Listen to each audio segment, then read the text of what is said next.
สบายดีแหละสวัสดีเด้อพี่น้องปองปายเบิร์ดสุขุสุคนเนาะบ่ว่าจะเป็นพี่น้องทางฝั่งไทยฝั่งลาวหรือว่าทางต่างประเทศเด้อมื้อนี้ก็ยินดีต้อนรับเข้าสู่ช่องสาวไทยสาวลาวเซโนมื้อนี้เนาะพี่น้องเนาะสาวไทยได้ออกมาหน้าอีกแล้วสิมาคนพุ่นสวยแม่สาวไทยนะพี่น้องเนาะแล้วก็เฮ็ดเมนูเลือดแปลงกินแซ่บๆอยู่นานนะพี่น้องเนาะแต่ว่าตอนนี้หาสาวไทยยังหาแม่สาวไทยบ่เห็นเนาะจักเพิ่นไปใส่หรือว่าเพิ่นไปผูกงัวหรือว่าเพิ่นไปหาเขียดเด้เนาะเดี๋ยวไปหาส่งมือเพิ่นก่อนเด้อพี่น้องเด้อเนาะแหน่ตอนต่อไปสิเป็นอะไรกะหาติดตามนำกันเด้อพี่น้องเด้อตอนนี้สาวไทยก็อยู่ตูบขี้เก้าเนาะพี่น้องเนาะอยู่น้ำเป็ดน้ำไก่เดี๋ยวไปส่องเบิ่งแม่สาวไทยก่อนนะว่าเพิ่นนะไปอยู่ใส่กันแท้เนาะสาวไทยว่าสงสัยเพิ่นไปหาเขียดแล้วพี่น้องเอ้ยบ่เห็นเพิ่นซ้ำเนาะหรือว่าอยู่ทางใดแนมหาตัวกันยากเนาะคนดุนี่เนาะคนดุนี่จะไปใส่พี่น้องเอ้ยสงสัยเพิ่นไปหาเขียดนะพี่น้องเนาะบัดเพิ่นมาสาวไทยสิถ่ายพี่น้อง FC เบิ่งนำกันเนาะแต่ว่าตอนนี้มาเบิ่งเนาะสิ่ง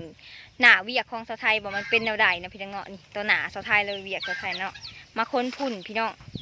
พุ่นพุ่นคุ้ยพุ่นง่วนนี่แหละเอาไปใส่พุ่นถึงบ่อนนาเหือนะพี่น้องเนาะที่เป็นแบบไหหน้าที่ว่าสาวใหม่นะพี่น้องเนาะมันยังบ่มีผุ่นมีพุยลายแต่มันกะบ่งามปานใดเฮาสิคนมูลซัดตัวนี้แหละขึ้นไปเมียนอยู่พุ่นนะพี่น้องเนาะเผื่อว่าให้เข่าเฮาหางามให้มันเป็นผุ่นเป็นพุยนะพี่น้องเนาะเพราะว่าดินอยู่เทิงนะมันเป็นขี้ดินทรายแล้วก็จะเป็นคณาขาดมันจะถมผุ่นมีแต่ขี้ดินขาวๆเบิดนะพี่น้องเนาะขาวบ่งามพี่น้องนะมาเบิ่งหน้าเวียกสะไทยจ้าหน้าเวียกสะไทยจ้าเห็นไม้กองกองเจินผูนนะเห็นเบิ่งคือกองน้อยๆที่จริงไม่ได้น้อยเด้อพี่น้องเอ้ยลายเติบนี่ได้ประมาณ10 ไปกว่าโสบุปจักเนาะแล้วก็ยังแบบมันน้องมองแมงทางขอบมันแล้วก็ผู้แถวหายนะไปหาเก็บเอาเบิดนะพี่น้องเนาะบนได้มันเป็นกองมันได้มันมีมูลสัตว์เฮาเก็บเอาเบิดเนาะเพราะว่าช่วงนี้กับมูลสัตว์กับเป็นราคาเขาขายเป่า10 ไปพัน20 ไปพันผู้แหละพี่น้อง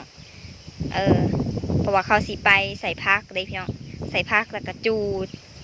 ใส่น้ำแล้วก็จูดแล้วก็ปลูกพักนะพี่น้องเนาะมันเป็นผุนเป็นผุยช่วงนี้ก็ขี้แกบเนาะหรือว่าเปลือกเข่าค่ะเขาสีออกมาแล้วค่ะมันจะแพงแล้วก็มันจะหายากไหมเนาะพี่น้องเนาะผู้ใดกระปลูกพักผู้ใดกระปลูกหญ้าลมพี่น้องลมมื้อนี้อากาศลมแห้งแต่ว่าก็ฝนบริตกแต่พี่น้องลมซื่อๆตกทางอื่นถูกไปจักเนาะพี่น้องตอนนี้สาวไทยคนพุ่นเรียบร้อยเลยเนาะถ่ายตอนเมื่อกี้หนึ่งนี่บ่ได้ซ้ำพี่น้องเอ้ยเบิดกระทันหันเนาะคนเรียบร้อยพี่น้องแก่ขึ้นไปกระเป๋าเทน้องเบาเทเป็นคนขับรถไถแก่ขึ้นไปเมียนอยู่เทิงนะพี่น้องเรียบร้อยแล้วหลังจากนั้นก็คือเฮาสิเฮ็ดเมนูแซ่บๆกินเนาะพี่น้องเนาะก็คือเลือดแปลงแต่ว่าตอนนี้หางัวแม่สาวไทยเพิ่นได้ลูกพี่น้องเอ้ยเลือดแป้งนี่เฮาจะสิได้กินหรือบ่มื้อนี้นะหรือว่าเฮาสิเปลี่ยนเมนูเป็นน้องงัวบ่พี่น้องจักสิได้ตัวแม่หรือตัวผู้พี่น้องเพิ่นกำลังเบ่งเนาะเพิ่นกำลังแบบว่าทำคลอดพี่น้องเอ้ยแม่สาวไทยผู้นั่นแหละสาวไทยนะฮะแม่สาวไทยอยู่เนาะว่าไปใส่ขี้ดอกเพิ่นไปคุยเกียดจริงๆเพิ่นไปเบิ่งงัวเนาะพี่น้องเนาะเด้ไปอยู่นั่งเบิ่งงัวได้ลูกบ้านนี้ก็ยังบ่ทันได้นะพี่น้องเนาะลมแห้งอันนี้จะนะคะไปเบิ่งนำกันนะพี่น้องเนาะว่าน้องงัวนี่เฮาสิได้หลายปานใดเด้อตอนนี้แม่สาวไทยกำลังไปพูนไปใหญ่งัวอีกมีแต่ไปพี่น้องเอ้ยบ่ได้อยู่ดอกเพิ่นนะสาวไทยกะเฮ็ดเวียกแล้วก็มาถ่ายคลิปเพื่อสีสากแบตได้นะพี่น้องเนาะก็เป็นอะไรกัติดตามนำกันตอนต่อไปเด้อพี่น้องเด้อสาวไทยกับพยายามถ่ายคลิปให้มันได้เป็นตอนลายที่สุดนะพี่น้องเนาะเราสู้บันหน้ากะเพิ่นบ่ได้มามื้อนี้นะเพิ่นไปเฮ็ดเวียกก่อสร้างนะพี่น้องเนาะพอเป็นรายได้เสริมของเพิ่นนั่นแหละอยู่บ้านกิบมาคือบอกก่อนว่าเนาะเป็ดเฮือนกับเป็นเฮือนพี่น้องปองปายของพวกเฮานี่แหละเนาะใกล้ๆเคียงกันพี่น้องแบบว่าบริษัทนิติดแน่นแต่ว่าเพิ่นเห็นบ่าวสุกบรรณาเห็ดยังก่อสร้างสิเนาะเพิ่นกะให้ไปเห็ดซอยนะเพียงเนาะหากะไปเห็ดเป็นน้ำจิตน้ำใจนะซอยเรือเพิ่นไปนำพี่น้องปะเราไปเบิ่งเนาะเป็ดที่จะเอามาเห็ดเมนูมื้อนี้ก็จะไปอยู่ไสหรือว่าฮู้ว่าเฮาสิเห็ดเป็ดกินบ่เนาะบ่เห็นเป็ดจากโตพี่น้องบ้านมื้อซื่นนี้ก็ได้คนได้ตึกเอาปลาขึ้นไปไว้อยู่น้องใหม่นะเพียงเนาะเขาก็เป่งน้ำใส่เพราะว่าช่วงนี้กับฝนตกกับ ตกเธอเดียวอะไรพี่น้องมือพายุแห้งแต่ที่อันขาวๆกันตอนนั้นอะไรเนาะอยู่นาสะไทยตกแต่เธอเดียวหากันแล้วเลยพี่น้องกับพอได้น้ำอยู่หน่อยนึงเนาะแล้วเราก็ต้องเติมน้ำเข้าไปเป็นน้ำปลาเนาะเผื่อให้ปลาเขาตายพี่น้องอันนี้เราไปเบิ่งกันเนาะสวนพี่น้องพืชผักกำลังเริ่มเขียวเริ่มติดแล้วพี่น้องติดแล้วกำลังเริ่มใหญ่เนาะปลูกต้นกล้วยเพิ่มเข้ามาอีกบัวถิงไข่กันยังคือเก่า ผักบัวอีกเนาะนี่อ้าวมานั่งเห็นยังนี่ป้าเจ้าไทยคิดว่าแม่เจ้าไทยหันไปอันนั้นสะดอกคิดว่าไปหาเขียดสะดอกมันพอมานั่งดิโอ้น้องปลาเพิ่นกัตึกปลามาใส่มื้อนั้นเพะพี่น้องง่ายน้องปลาน้องง่ายปลาสุดยอดเนาะ30ป้อยบันนี้น้องปลาค่ะนั่งถ่าติดจักโมงอันนี้จักชั่วโมงเลยนั่งถ่านี่โอ้3 ชั่วโมงยังไม่ทันได้กินนี่นะพี่น้องเนาะอุ้ยที่ค่ำเลยได้กินพี่น้องเขาไปเบิ่งยายสันเนาะเพิ่นเห็ดยังเด้ในโคกเนาะไปเอาเป็ดปอกเนาะเบิ่งเนาะเห็ดลับๆละเลาะเข้าไปในโคกเป็ดนี่ไก่งวงหลายอยู่พี่น้องได้อยู่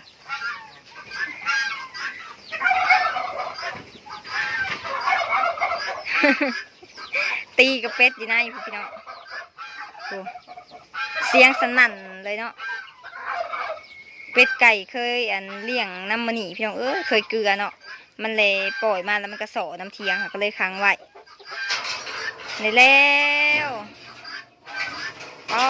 ต้องเป็ดผู้หรือเป็ดแม่นี่เป็ดผู้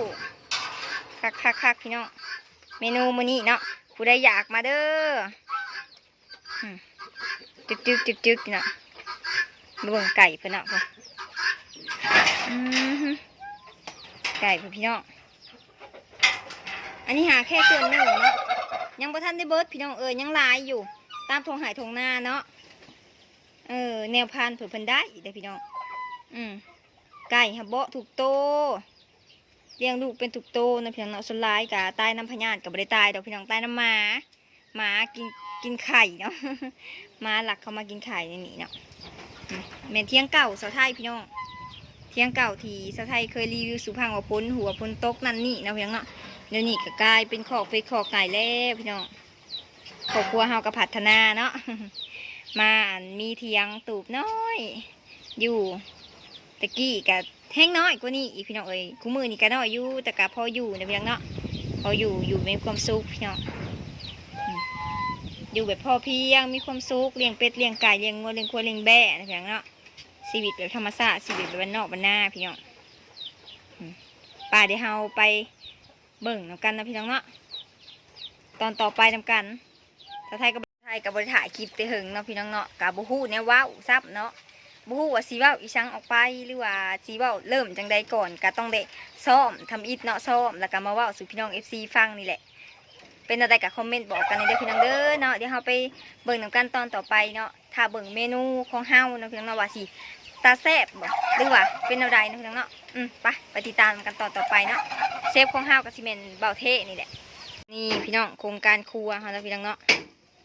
เห็ดเมนูยังมื้อนี่เลือดแปลงเห็ดเลือดแป้งแล้วก็ต้มเนาะป้า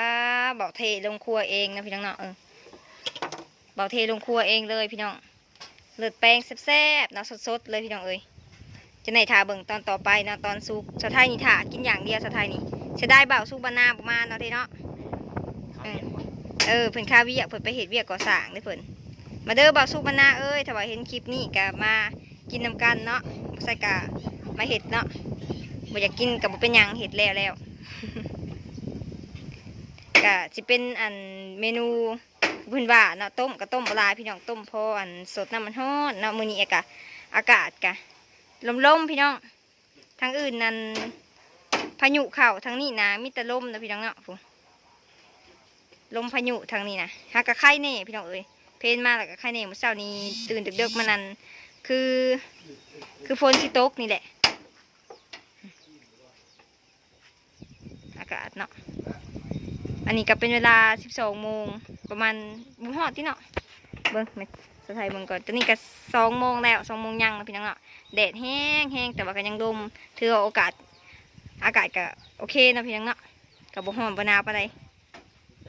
นี่พี่น้องทางล่างสไทยก็เป็นต้มน่องงัวนะพี่น้องเนาะมื้อนี้เห็ดป้ามีหลายเมนูขนาดมีแต่เมนูแซ่บๆนะพี่น้องต้มน่องงัวหอบก่อนก็ได้กินไปแล้วพี่น้องหอบนี่ก็มาอีกแล้วเนาะกะแทบสิบ่ฮู้เลยว่างัวตัวเองถือผ้านะพี่น้องเนาะมันจ้อยพี่น้องเมื่อไรผ่านว่าได้น่องงัวมันนะได้กะได้โบราณพี่น้องมันน้อยๆหนึ่งได้ประมาณโลปลายโล3 ขีดเนาะแม่จะใครปะต้มซุกแล้วพี่น้องเด้เอาไว้กินต้นแรงนะพี่น้องเนาะตอนนี้กะกินเลือดแป้งไปก่อนตอนเพลนเด้อพี่น้องเด้อถ้าเบิ่งต้นซุกนะพี่น้องเนาะว่าหน้าตาสิเป็นอะไรเนาะผู้ใดที่ว่าบ่มักกินเลือดกะขอโทษขออภัยนำเด้อพี่น้องเด้อแต่กะเบิ่งให้จบคลิปหน่อยเด้อเพื่อเป็นกำลังใจให้สุดท้ายพี่น้องอ๋อพี่น้องแล้วเลือดแป้งเขาเนาะเดี๋ยวพี่น้องสิบ่เห็นเนาะมันถือขาตั้งกล่องมานี่จ้าเลือดแป้งสดๆเลยเป็นเยลลี่ค่ะปัญญาพี่น้องเด็กกูเห็ดเป็นเด้อจึงได้กินนี่เนาะมีกะปิอีกมีครบสุดเลยเนาะทั้งกะปิทั้งของกับของแก้มพี่น้องแล้วก็ยังบุพอเนาะยังมีลาบอีกนี่มาพี่น้องกินน้ำกันมื้อนี้จ้ะลมยังลมคือเก่า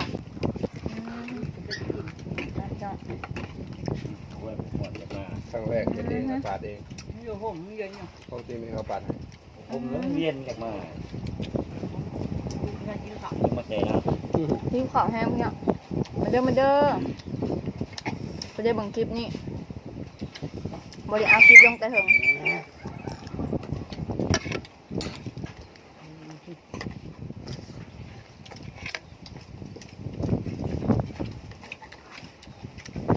แดงติ๊กตุ๊กแดงบนนั้นจะซุกเอง ลูกค้าตุ กินตัวน้อยตัวใหญ่ก็ไว้ เห็นไหม หมอตำรวจเที่ยวมาเบิ่งท้องเถื่อน เอามันไปกินน้อย หลักคือกลางคืน แซ่บบ่ประเทศสุดยอดเลย แถวหน้าไก่ เป็นเยลลี่ค่ะกันเลยพี่น้อง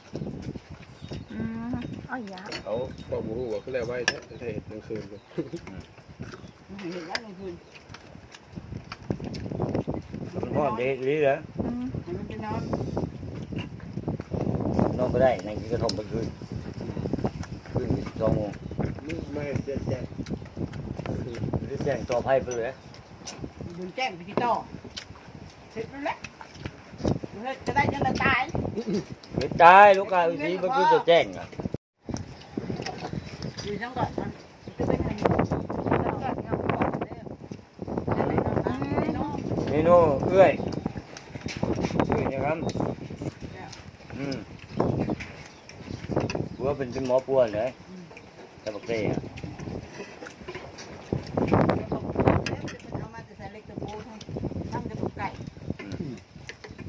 เอาอีน้อยแกงฮักไปเพราะว่าเขาเห็ดเจ้าอะเอา นี่เดี๋ยวคนเห็นคนละปัวไผ่คนเห็นเนาะ เอามาลูกพออีเต้ว่าเอาไปพัวแข่งฮักไว้แล้วไปพัวคนเห็ด จากกระเบื้อนำที่ว่าแถวนำเห็ดเจ็บปวดตะลังเนี่ย จ้ะคนไผ่ทำดูดีแน่เราเป็นมะเร็งดูแถวบ้านไผ่ก็ไปปัวด้านง่ายอย่างเรื่องอย่างเดียว แล้วมันง่าหันมือ1 2 กล่อง30,000 บาทโอ้ถึงขายตัวเอง ตอนนี้สาวไทยก็กินอิ่มเลยเนาะพี่น้องเนาะป้าแซ่บคักแซ่บแหน่อะไรพี่น้องคักแห้งอะไรเนาะพี่น้องเนาะเป็ดกับความมันพี่น้องมีทั้งต้มทั้งปิ้งแล้วก็ทั้งลาบพี่น้องพี่น้องแล้วก็เลือดแป้งอีกทีเด็ดเด้อพี่น้องเด้อป้าสุดยอดเลยเนาะตามคลิปที่สาวไทยกินให้เบิ่งเลยเนาะผู้ใดที่ว่าอยากนำสาวไทยกะเอาเป็ดมาขากินเด้อพี่น้องเด้อเนาะ สำหรับถ่ายคลิปนี้กะสาวไทยกับมียังลายมีแต่สิจากลาพี่น้อง FC ไปเห็นเลยเนาะเพราะว่าตอนนี้ก็เป็นเวลา4 โมงแล้วสาวไทยก็สิได้กลับบ้านไปนะเพียงเนาะหาสิกลับบ้านไปแล้วเด้อเพียงเด้อมื้อหน้าหามาพอกันใหม่ในคลิปหน้าว่าสาวไทยเสียคลิปหยังนะเพียงเนาะสำหรับคลิปนี้ก็ขอบใจทุกคนหลายๆเด้อที่ว่าเบิ่งคลิปสาวไทยจนจบเนาะสำหรับคลิปนี้พอกันเด้อพี่น้องเด้อมื้อหน้ามาพอกันใหม่บ๊ายบาย